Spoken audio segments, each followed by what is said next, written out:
So the first question he submitted was to the portfolio holder place, and the question is, Hart needs a revised local plan in place by 5 years from adoption, which is April 2025. Various steps will need to be completed, such as examination and various consultations.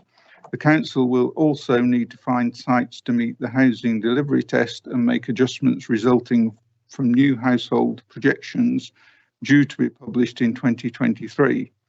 The inspector also said that appropriate and proportionate area/site assessments and viability testing would need to be done in an impartial manner. Can you sketch out the broad activities and timelines required to meet the April 2025 deadline? Councillor Cockrell.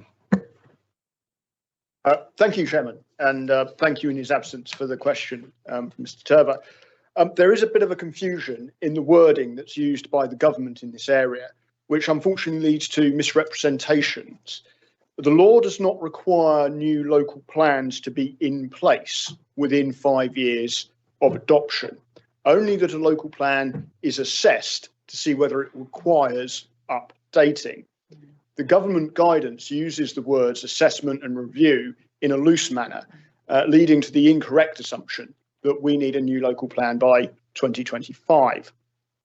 There are, however, a number of factors which might affect some of our current policies. For instance, the new local plan was adopted prior to the Hart climate change emergency declaration. And therefore, we will want to have a look at policies relating to climate change to see whether they can be strengthened in the future. There is also a planning white paper coming forward, which we expect sometime early next year, and future government guidance around that, and we will need to assess that.